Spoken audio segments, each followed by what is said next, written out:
Skull, el niño que vivió hace 140.000 años, científicos creen que es la mezcla entre un Homo sapiens y un neandertal. Un hallazgo de los especialistas resultó en un cambio para la comprensión de la evolución de la especie humana. Ocurrió al noroeste de Israel. Un hallazgo revolucionario para la comprensión de la evolución de nuestra especie y los rituales humanos modernos. Así lo afirma un grupo de científicos en un estudio publicado en julio en la revista científica Eleanthropologie, sobre el cráneo de un niño que vivió hace 140.000 años y que fue encontrado hace casi un siglo en una de las cuevas del Monte Carmelo, al noroeste de Israel, en el que se considera es el cementerio más antiguo conocido. Se lo conoce como SKHLI porque fue el primero de los fósiles encontrados por la arqueóloga británica Dorothy Garrod y el antropólogo físico estadounidense Theodore M. C. Kaun cuando exploraron la zona en 1931. Y, según esta nueva investigación, su morfología sería la evidencia más antigua conocida de la mezcla entre el Homo neandertal y el Homo sapiens. Está bien documentado ya que ambas especies se mezclaron y que los humanos modernos tenemos una carga genética neandertal, de entre un 1% y 5%, pero la antigüedad del niño SKHLI marca toda la diferencia. Lo que decimos ahora es en realidad algo revolucionario, le explica a BBC Mundo Israel Herskovitz, paleoantropólogo israelí y profesor en el Departamento de Anatomía y Antropología de la Universidad de Tel Aviv, quien lideró la investigación. No solo mostramos que el primer encuentro entre neandertales y Homo sapiens no ocurrió hace unos 50.000 años como se presumía, sino que ocurrió al menos unos 100.000 años antes, hace unos 140.000 años, lo cual es extremadamente significativo, agrega. Pero no todos los científicos están de acuerdo. SKHLI murió por causas naturales a una edad temprana. De cómo vivió, no se sabe mucho. Tampoco es posible precisar con certeza qué afección pudo haberlo matado a tan temprana edad ni su sexo biológico.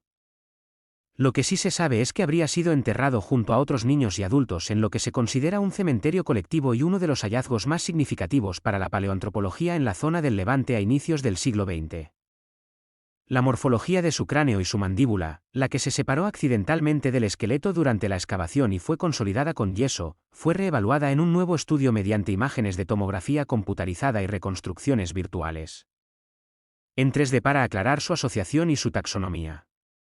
Al compararlos con restos de otros niños Homo sapiens y neandertales, el grupo de científicos liderados por Herskovitz observó una naturaleza en mosaico de sus características morfológicas, y una dicotomía morfogenética entre ambas partes. Es decir, mientras que la estructura craneal del niño tenía en general rasgos propios del Homo sapiens, las cualidades de la mandíbula apuntaban a una fuerte afinidad con el grupo evolutivo de los neandertales. La combinación de rasgos observada en SKHLI podría sugerir que el niño era un híbrido entre neandertales y Homo sapiens, detalla el estudio. Hasta ahora el niño estaba clasificado como un humano moderno, sin embargo, los investigadores sugieren que es casi imposible clasificarlo en uno u otro grupo. Herskovitz aclara que el término híbrido no implica que el niño fuera hijo de un neandertal y un Homo sapiens, sino el resultado de la mezcla progresiva entre los dos. Lo llamamos una población con introgresión, lo que significa que los genes de una población penetraron lenta y gradualmente en el otro grupo. Así que, en realidad, lo que vemos en SKHL es una población casi sapiens, pero con una mayor proporción de genes neandertales, sostiene. En ese sentido, los investigadores proponen que el niño debería clasificarse como perteneciente a un paleodemo, es decir, una población caracterizada por una gran diversidad biológica resultado del mestizaje, que merece ser reconocida como un grupo particular dentro de una especie. Hasta finales de los años 90 existía el consenso científico de que los neandertales y los humanos modernos no podían haberse cruzado por ser dos especies distintas. Por eso, el descubrimiento en 1998 del esqueleto casi intacto del niño Lapedo, en Portugal, también con características mixtas entre sapiens y neandertales, supuso un giro radical en nuestra comprensión de la evolución. El niño de cerca de 4 años que vivió hace unos 29.000 años evidenciaba una clara hibridación entre ambos grupos. La revolución que confirmó esa teoría vino en la década del 2010, cuando se secuenció el primer genoma neandertal.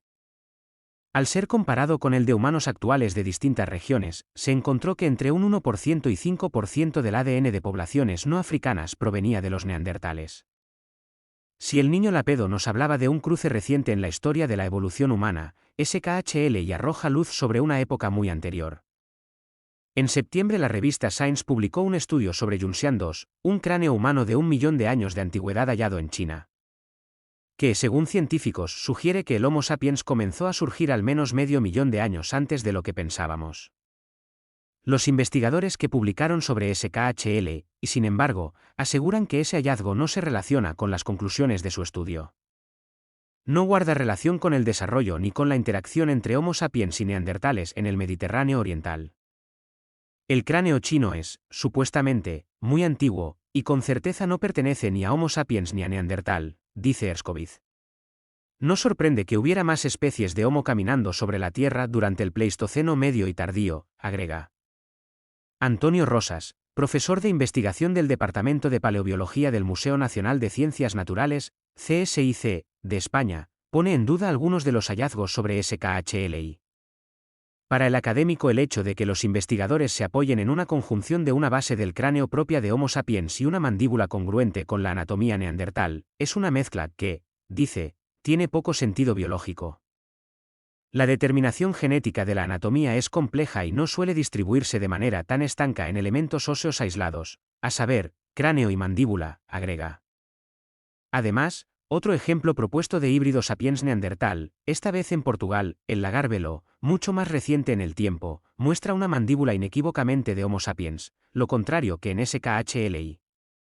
Según Rosas, la clave está en la taxonomía y la interpretación del entierro, que se sabe experimentó alteraciones posteriores a la propia inhumación. La posibilidad de que la mandíbula de SKHLI sea de un individuo neandertal que haya ido a parar a un enterramiento de un Homo sapiens debe ser considerada, recalca. Como es ampliamente reconocido en el mundo científico, uno de los grandes desafíos del estudio evolutivo es la capacidad de recuperar ADN en fósiles antiguos. Sin duda, aquí hay un problema metodológico. La hibridación entre especies humanas se ha puesto de manifiesto de manera incontestable a través de datos paleogenómicos. Solo con datos morfológicos hoy por hoy es difícil asegurar estos fenómenos. Desconocemos en gran medida cómo la combinación de la información genética de neandertales y sapiens se expresa en la anatomía, sostiene Rosas. Otros científicos expresaron preocupaciones similares a distintas revistas científicas, pidiendo análisis de ADN en SKHLI para verificar las conclusiones de este nuevo estudio. Más allá de arrojar luz sobre una supuesta hibridación temprana en la evolución humana reciente, el niño SKHLI también da información valiosa sobre otros dos elementos, la colaboración entre los dos grupos y, a su vez, nuevas perspectivas sobre prácticas culturales que se asociaron históricamente con el humano moderno. Herskovits destaca que lo más dramático y más importante es que ahora sabemos que los dos grupos lograron vivir uno al lado del otro durante un periodo muy largo de tiempo. Para él, esto sigue contrarrestando el paradigma de que el Homo sapiens es una especie que se impuso sobre otras por la ley del más fuerte. Esta es la verdadera sorpresa, porque durante mucho tiempo los antropólogos pensaron que los Homo sapiens eran los únicos responsables de la eliminación de todos los demás grupos de Homo en la Tierra, recalca. Ellos no desaparecen porque fuéramos una especie agresiva que los expulsó, desplazó o presionó hasta extinguirlos. Al contrario. Básicamente lo que ocurrió es que fuimos asimilando a esas pequeñas poblaciones en los grupos más grandes de Homo sapiens y poco a poco desaparecieron, agrega. El estudio también señala que SKHLI fue enterrado en lo que se interpreta como un cementerio colectivo, donde los muertos eran sepultados con ofrendas, dando cuenta de un sentido de pertenencia grupal y respeto hacia los niños. Además de una posible conducta territorial temprana. Contrariamente al paradigma dominante, las prácticas mortuorias más antiguas conocidas que implican entierros no pueden atribuirse de manera exclusiva a Homo sapiens frente a Homo neandertales, señala el estudio. Durante muchos años entendimos al cementerio como una invención muy reciente de la cultura humana. El cementerio implica estratificación social, creencias en la vida después de la muerte, tantas cosas sobre la cultura humana, su naturaleza, sus creencias, su psicología, agrega Herskovits y cierra, y aquí debemos reconocerlo.